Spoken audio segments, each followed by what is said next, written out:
everyone, and welcome back to another tutorial from the Minecraft Create mod, and today we're going to be making lots and lots of concrete. And we're doing that using this contraption that you can see just here. So how this is working is we have got a standard cobble generator just here. All of our cobble is falling down into these mills where it becomes gravel. The gravel is then split 50-50 along these two belts. 50% of our gravel then is getting crushed down into sand. Both the sand and the other part of the gravel goes into the basin, which then mixes it up with the dyes we're putting in at the back. And then if we just whiz around here, this is where our concrete powder is getting washed into concrete, which then gets stored in this chest. Effectively, auto-crafting concrete from cobblestone with just the input of whichever dyes it is to make whichever colour we need. And this isn't too expensive of a farm. It is certainly later game because you are going to need to have access to crushing wheels, which of course are made using the mechanical crafters, and you will need bits and pieces of brass for the other contraption parts as well, which are going to be slightly more advanced. So not totally early game, but not particularly late game neither. And the whole thing runs on one large windmill that you can see there, which has 32 sails on it, and there is also a single small water wheel down the bottom as well, which is powering the fan. So it's not too expensive to run neither, and will just tick along nicely in the background. And in order to make this contraption, the first thing we're going to do is place down a shaft, skip 11 blocks, so 1, 2, 3, 4, 5, 6, 7, 8, 9, 10, 11, place down another shaft, then come to the row in front, skip 2, place down a shaft and then skip another 5, 1, 2, 3, 4, 5, and place down another shaft. And then connect these ones up with mechanical belts. There we go. So you've got a belt at the back that is 13 blocks long, and you've got one in front that is 7 blocks long. And that should give you a gap of 4 just over here on the left-hand side. Straight above this then you can place down chutes directly onto the belts. 1, 2, 3, 4 of them.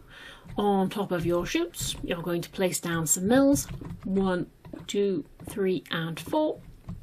From there then, we need to place 4 drills so that they're facing over the top of these mills.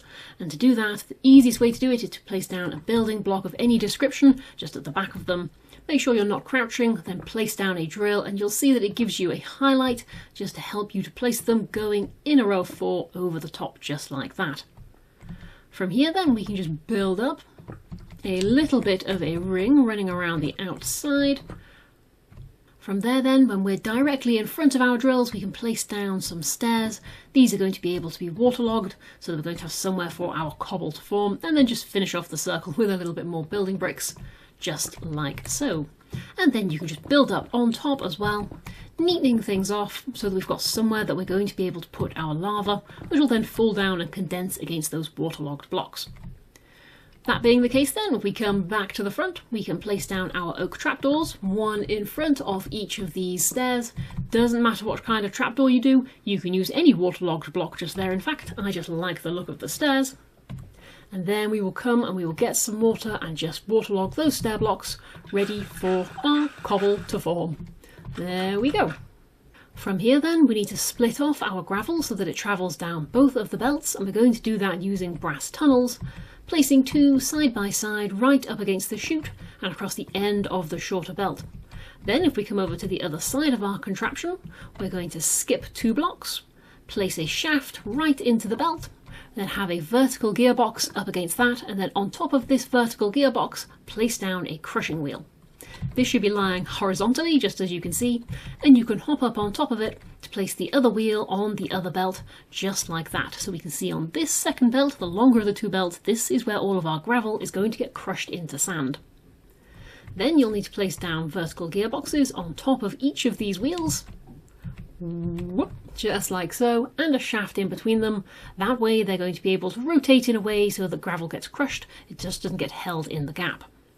Looking at our contraption from the front then, what we need to do is come over to the end of the shorter of the 2 belts and place a basin onto the longer one, so that we're able to place an andesite funnel by crouching and clicking up against the basin, so that our gravel is going to be able to travel down this short belt and then go into the basin from here.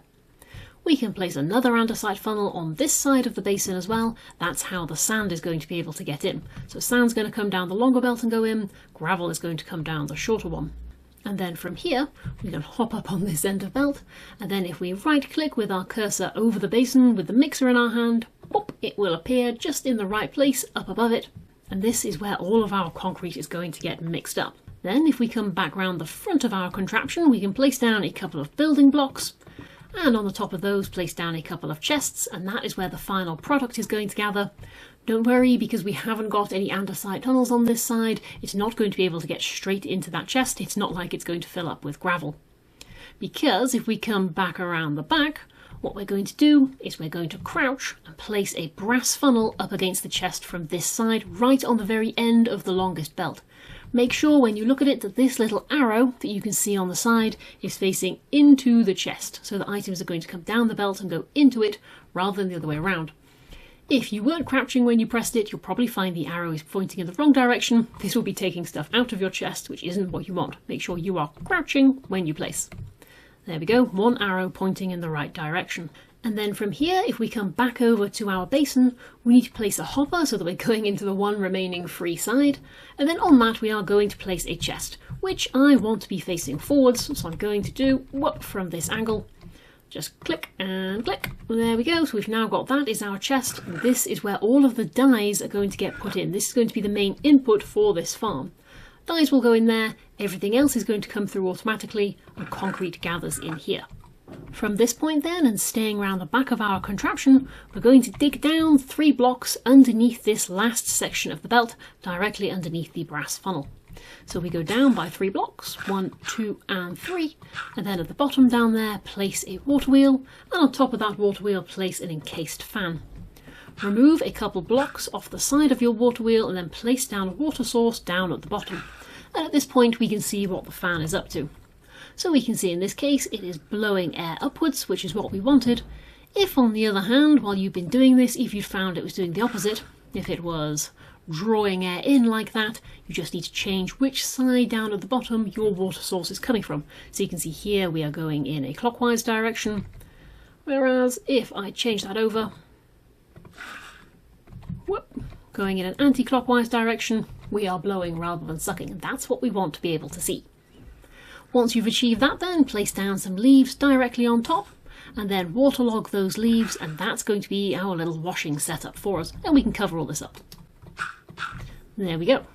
And then from there, just make sure you've got any kind of building block, something or other on the end of the belt here, so that items coming out from the basin when our powder comes down is not able to just pop off the end of the belt. It needs to be forced to stop in this location so that it's able to be washed. Make sure there is something there just to stop things from sort of disappearing off the end. Next, we need to get a little bit of housekeeping set up, because we need to bear in mind that when gravel gets crushed down into sand, it also produces clay and flint. So if I should come back around the back of the contraption, what we're going to do is we're going to come to this point in between our wheels and our basin entry, and we're going to come to this block just here, underneath the belt where all of the product from crushing gravel is going to come along, and we're going to dig down by 2 blocks. Place a chest down at the bottom, and then on top of that chest place a smart chute. You will likely have to crouch when you place it, otherwise you'll just open the chest. Into this then we need to set up a filter. So what we can do is with the filter in your right hand, right click anywhere where you're pointing into space and the filter HUD will come up. And then what we can do is we can add in clay. So clay balls will come out from crushing gravel into sand, and also flint. So grab ourselves our flint. That has set up our filter, and now when we place this into the smart chute, all of the clay and all of the flint will get taken away before it's able to go into the basin, so it's not able to cause any problems. And we also need to set up a similar situation for the basin itself, because we want this to only produce concrete powder for us, not, for example, mix up 2 different colours of dye. So if we use our filter again, right-clicking over into space, we will need to come over and put in concrete, and then select all of the different colours of powder that we're going to be making, in this case all of them, and just add them into the filter one at a time. Just like so, and then when we place this in the front of our basin, just in the little recipe filter input just there, that will now make sure that all this is going to produce is concrete powder for us. And the same then applies as well to this of our brass funnels. This has a filter as well, which is going to allow us to tell it is only allowed to accept washed concrete. So no concrete powder goes in, just the completed concrete itself. Again, by setting up a filter in exactly the same way, but this time swapping it out for all of the pure concrete, all of that which has already been washed. Just like so. And now with that filter set into our brass funnel, it's not going to be able to take in any of the powder. And the last thing we need to do then with our contraption is get all of this powered, and we're going to do that using a windmill. So in order to set this one up, I am going to come over to the furthest left-hand corner, just above where our lava generator is, and I'm going to place down a windmill bearing just there. Do bear in mind, of course, it is pretty much entirely up to you where you have your power coming from. I just found it most convenient to place it here. Then, once you've got your windmill bearing in place down something which is going to act as a central point. Doesn't really matter what, but I do quite like using these stripped oak logs. And then we're going to build up sails along the side of it. Each side is going to need to have 8 sails attached, in just a little block shape or whatever shape you feel like making. Just like so, and all that really matters for this, whatever shape you decide to go with, is that it needs to have a minimum of 32 sails in order to work. Anyway, from here we can then come down underneath where our windmill is, remove the 2 blocks that are directly beneath it, replace those with 2 shafts, and then underneath this place a clutch. This is where we're going to be able to switch our contraption on and off with, using the lever that you're also going to place on the front of it. From here then we can come round the back of our contraption, and facing towards, once again towards the clutch but from directly underneath the drills, place a vertical gearbox. Onto that attach a large cogwheel, and then underneath that place a rotation speed controller so that it connects up with the end of the longer of the belts. Just like so. And then what we're going to do is we're going to set the speed of our rotation speed controller to be going in a clockwise direction at 46. This is the maximum this is able to handle when it's got that many sails. You want it faster, you're going to need to give it more sails so that it's got a little bit more power. From here then, and still around the back of our contraption, I'm just going to remove this random building block that I've placed there and put a small cogwheel up against the last of these mills at the top. Have a shaft coming down from that small cogwheel, and then a large gearbox going into the belt. Make sure you place in a shaft first though in the belt so it's definitely connecting, then a vertical gearbox connecting these 2 up. Next then we need to get our drills powered up at the top, but we want these to be going a little bit slower than the mills, otherwise the system gets overwhelmed if they're going at the same speed. So in order to slow these ones down, we're going to place a small cogwheel on the back of the vertical gearbox, and then a large cogwheel coming off from it at an angle just like so, so it's still directly underneath where all of our drills are, and then place small cogs along the backs of each of the drills. 1, 2, 3 and 4. And then we're going to connect our large one to our small ones up at the top using some encased chain drives. And that will have reduced the speed that the drills are going at by half just by having this change from a small cogwheel to a large one. And the last thing we need to do from here then is we need to power our whisk. And we're going to do that using these small cogwheels just by hooking them up to the nearby vertical gearbox. We can just place a small wheel on the top and then go 1, 2, 3. And have 4 of them going in a row just like that, and because that looks supremely ugly, I am going to cover them over with some andesite casing so that they look a little bit more supported and less like they are just hovering there. And that should be everything complete on our contraption. So if we run round the side and we hit the windmill bearing with an empty fist, that should set it off. Looks pretty good, everything is moving.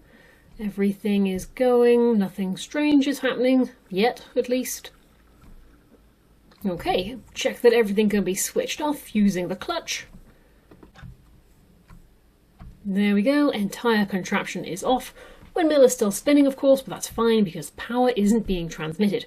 Okay, so, last but by no means least of the things to be doing, let's plop our lava in the top. We can hear that condensing. There we go, and now when we set this off again, we should start creating our gravel.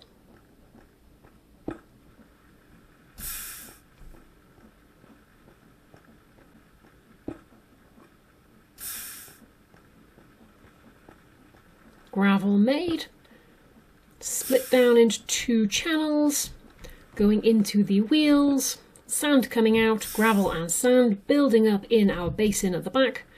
Yes, it is. Let's grab a dye of some description. Let's go for a pink dye. Why not? Place that into the chest. That'll go straight into the basin as well, and everything should start being made up. Here is our pink concrete powder. Getting all washed up.